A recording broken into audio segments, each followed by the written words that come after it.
Hey folks, welcome to another Absolutely Outdoors. We're going to be talking today to Brian McElwee and Kara Van Zant. And we're going to be talking about a rodeo that's coming. It's going to be the River City Rodeo, and it's going to be April the 13th and 14th. It will be down at the Horse Park on 431 South. For you that's not familiar with it, just go south on 431. You pass Chattahoochee Valley Community College, and then, about 2 miles past there on the left. It's right next to the road there. Don't say you can't miss it. We had a judge to come one time from Panama City, and I said, oh, you're fine. You just come up 431. He came up 431, and he called me, and he said, I'm in Columbus. I said, well, you missed it. It was right there on the right. He called me again and said, I'm in Seal. I said, you missed it again. Wow. Started worrying about that judge. Yeah, I don't know. That's pretty because it's right there on the side of the road, and it's hard to miss. But anyway, don't say you can't miss it, because he missed it twice. But anyway, Kara, tell us a little bit about what you do. Let's talk about you first, and let's tell us about what you do and what you're going to use the money for. Rodeo is to benefit Stewart Community Home. I am the executive director for Stewart Community Home. It is a 72-bed facility in Columbus that is a home to the homeless who have a disability, whether it's mental or physical disability. And we currently have 57 residents in the home. The city of Columbus and the areas around Columbus, which would include Phoenix City and Chattahoochee Valley, according to the HMIS website, have over 1,500 people in our area who are homeless. If national statistics serve right, 46% of those are mentally ill. And we do our best at Stewart Community Home to be able to provide services for those people. Well, great. Where is Stewart Community Home? Where is it located? We are on 1125 15th Street in Columbus. It is the old Edwina Wood Elementary School. Oh, okay, yeah. Okay. When did you start this? How old is this? Stewart Home is 40 years old. We're actually working on our 41st year. It began in the home of Mr. and Mrs. Harold Stewart, and it has just progressed into the size that it is now. Okay.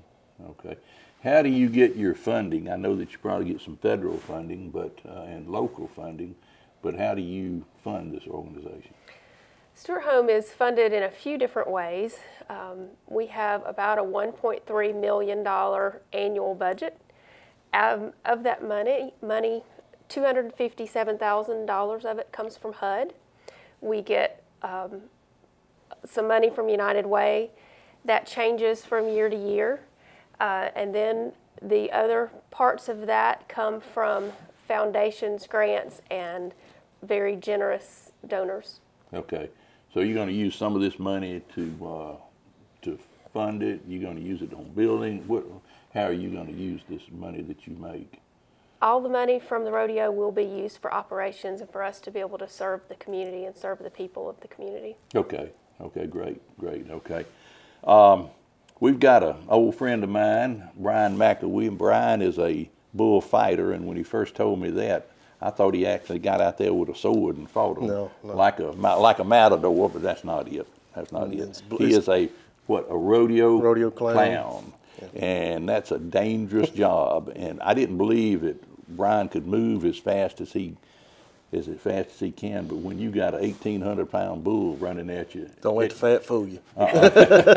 You can move. Yeah. Anyway, tell us a little bit about the rodeo and. Well, it's going to be a great time. We got Southern Rodeo coming to town. They're going to bring top bucking horses, top bucking bulls. We'll have saddle bronc, bareback, steer wrestling, calf roping, cowgirls breakaway, barrel racing, and everybody's favorite, the bull riding. So it's going to be a great time. Southern Rodeo puts on a good show. So a lot of good contestants coming. Yeah. So it'll be a lot of fun. It's going to be an IPRA rodeo. It consists of... Wait a minute. What is IPA? IPRA. IPRA? It's International Professional Rodeo Association. So these are professional riders yes, these guys are the pros. They come from Australia, Canada, Mexico, and the United States. Okay. So, yeah. So this is really going to be big. This is big. This is big. Okay. These guys they compete all year to go to the finals out in Oklahoma City. They earn prize money, and that money goes towards a point system that keeps them in the top 15. And at the end of the year, top 15 go to the finals and compete out there in Oklahoma City for a world championship. Okay. Okay. All right. We're going to see some videos in just a minute. Don't go anywhere. We'll be right back. Don't change the dial. Why is Connor having trouble focusing in school? Having trouble finding Connor's middle school? Would you like directions? No, why is Connor having trouble focusing in school? Finding lowest airfare to Istanbul. No, I'm tired of fighting with him over homework. Home, walk, restaurant. Need a review? No, I need help. He's very smart, but his mind wanders. He's disorganized. I think I understand. Oh, good. French fries. Finding best potatoes. No! Russet. Fingerling. Yukon Bowl. Why don't you understand me? Sorry, I was trying to show how Connor feels every day. Frustrating, isn't it? Redirecting to understood.org. For the 1 in 5 kids with learning and attention issues, this is what life can feel like. Explore understood.org, a free online resource about learning and attention issues, designed to help your child thrive in school and in life. Understood.org, because understanding is everything.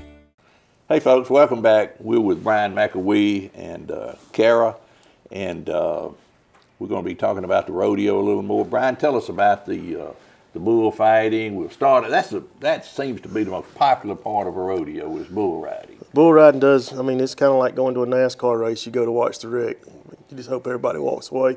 But you know, they have to ride for 8 seconds. One hand in a plaited rope, one hand in the air. The free hand can't touch the bull. If they come off or hit the ground before the 8 seconds, they don't get a score. Okay, now if that hand touches the bull, they don't get a score. Disqualified, right? Okay, if it touches the bull or his body, or with me, I'd have to be holding on with both hands, so I'd be disqualified up front. Down in Mexico, they do ride with 2 hands, so okay. It'll get your teeth knocked out. So. Okay, well, how would he get my teeth knocked out? Well, you got both hands down there, and if you pivot over the front end of that bull, you don't have nothing to get your hand up to protect yourself. Oh, well. So. I'm not worried about that. I'm not going to do it anyway. You go over the dash. Well, we can arrange something to get you on one. Torgar, our cameraman, he's going to ride a bull. Okay, so yeah, everybody needs to come out and watch that. Yeah, that'd be great. I mean, we can introduce him to the world of rodeo. Right, right. Well, we're going to see some film right now that of bull riding, and all right, let's move on to the bronc riding. Tell us about the bareback as opposed to the saddle bronc. Do you just decide what you're going to do? Are you going to go bareback, or is it in the program that you got to have a bareback class and a Yes, we'll have different events. Both of them are different events. The bareback guys are competing against the bareback guys. The saddle bronc against the saddle bronc. They decide what they want to do. The bareback is pretty much the suitcase handle rigging that you wedge your hand in, and when they open the gate, the horse is going to come out, and you have to have your feet over the points of the shoulders before he breaks in two and starts bucking. That was a question. I was looking at some of that film, and the feet are way up here in the front, and the cowboy is way on the back, just about laying down on his back. Right. What you're trying to do is why is that? You're taking the power away from that horse. If you can get your feet out in front of him before his feet hit the ground, you're taking a little power away from that horse and give you a little bit of an advantage. And then when he bucks, your feet come back, and shaps fly in the air, and it gives a pretty good show. Okay, and is he spurring him at the same time? He does have rails on that roll. They're dull pointed, but they're not doing anything. They're just kind of bumping. They're just there. Really just adding to it a little bit. No, none of these animals are harmed. I mean, you got horses and bulls that are worth more money in some people's houses. So, I mean, they're well taken care of. You know, getting back to the bull, something that I didn't realize, and I don't know if y'all do this, but in these big shows, they have, for the bull riding, they have 4 judges. 2 of them that judge the bull and 2 of them that judge the rider. Right. Yeah. And I didn't realize that. I've often wondered, that bull didn't buck very much, and then you look at the score and it's not much of a score. And I wondered kind of how they did that. But tell us about that. There's 4 judges involved, which I had no idea. The perfect score on a bull is 100 points. Our horse is 100 points. You get 50 points for the bull, 50 points for the rider. Each judge is allowed 25 points apiece for each one of them. So each judge judges the horse, our bull, and then the cowboy, how they control the ride, and that's how you get your score. It can be real low or real high. Mm-hmm. But so again, that's 8 seconds, both right. bull and Horses and bulls are both 8 seconds. Same way with the horse riding, you can't touch the animal with your free hand. So Okay. when you come out of the chutes, that's for 8 seconds. You got to keep that thing off the animal that you're on. So Okay. And that's for bareback and for bareback, saddle bronc. Saddle bronc's more just kind of like a regular old saddle. It's modified, but they've got a halter and buck rein on there. Same rules apply. You got to keep your feet above the brakes of the shoulders when the horse comes out. And a good saddle bronc ride's fun to watch. They're really exciting. They're pretty. I mean, they're really they nice go to high see. in the air too with the bull. When they come off Seems one, they twist. are up in the air. That's a long way to fall. Yeah. So. All right. Since you fight these bulls, I know you've been hurt a couple of times. Few Tell times. us about that. Well, I consider myself pretty fortunate. I mean, I've busted my ankle and tore all the ligaments in my knees. I wear braces now. I've pretty much broke everything but my neck and my back, but I still consider myself pretty lucky. Lots of stitches. Get cut by a spur, or horns, and popping you in. But we're pretty well protected. We wear protective vests, kind of similar to what the motocross guys wear. Right.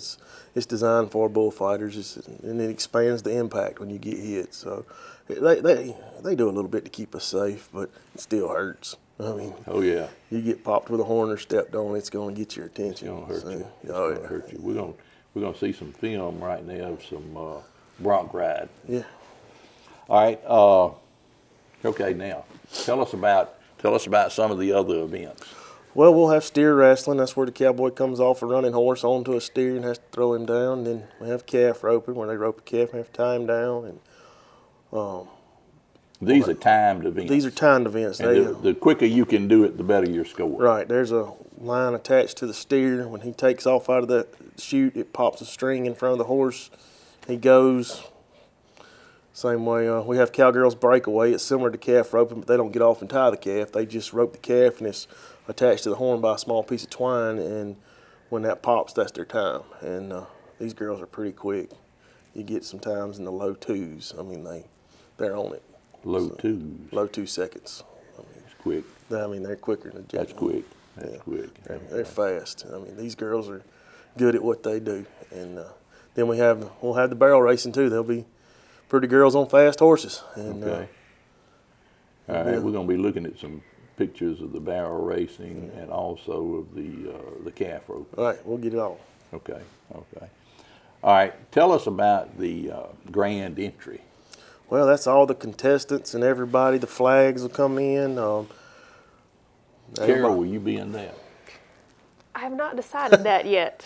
I'm trying to weigh my options on that. We do have horses, and trying to decide if I have one that I think is safe enough to go into all of that chaos. Okay. The jury's out. Okay. People paid to see the rodeo. You got to give it to them. That's right. That's right. We're going to expect to see you. And Started off early. That's right. So we've got some pictures also of the Right. grand entry, and we're going to be watching those right now. Okay.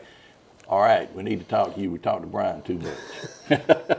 No, Brian, we really appreciate it. I appreciate Brian y'all and I having me. go back a long time. Oh, I've been knowing him ever since he was born. So, I'm not picking on him. He knows that. Yes, sir. He knows that. All right. Tell us about your part of this now. What are you going to be participating in? Well, Stewart Community Home is definitely the host for this project, and we'll be doing a little bit in between the events to talk to people and give them some education about the Stewart Home and what we do, all the services that are provided there, and help people understand a little bit more about the homeless community here in Columbus and Phoenix City.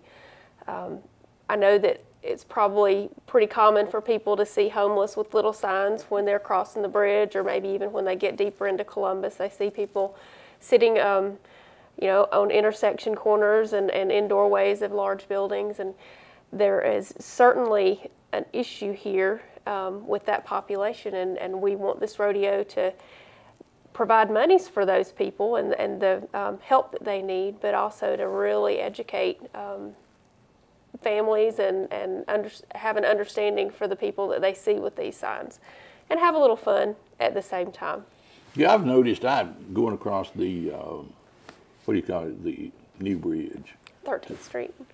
No, I'm the one up there, not the 13th, what do you call that one? The one that gets on J.R. Allen. Yeah, that one. If you cross over into Georgia and just look to your left, you can see people living down there in tents and stuff, which I was just unaware of that until you came and talked to us at the Exchange Club about what was going on. And I just happened to look there one day, and I was shocked. Yes. People are actually living right there. Yes, in all sorts of weather, all sorts. Yeah, this was really cold one morning when I saw that. Yes. I don't see how they live there. I don't see how they stay out of the elements enough or stay warm enough to even survive. We had a Phoenix City police officer recently call us during the cold weather that we had earlier this year, and there was a gentleman who was laying in the doorway of the old movie theater up on Highway 280 in Phoenix City. And the police officer called and he said, "Can you come meet me up here? Do you have the opportunity to be able to do that? There's this man here and I'm not sure he's gonna make it if he stays here any longer." They'd already called the ambulance and he refused to get on the ambulance to go to the hospital. So I went up. I was actually fixing to ride my horse, so I went up there in my riding clothes and sat down on the ground with him. And he's tiny, tiny little frail man, and sounded terrible. Sounded like he probably had pneumonia, and he did actually have pneumonia. And I started talking to him, and he said he'd been homeless for some number of years. He and his sister were actually in the Adult Protective Services and somehow fell through the crack, because obviously he wouldn't be there if he was still under APS. And so I learned that he was a veteran. I learned that he was a cook during Vietnam. And so when sitting there talking to him, I said, "Thank you for taking care of us. Please let me take care of you."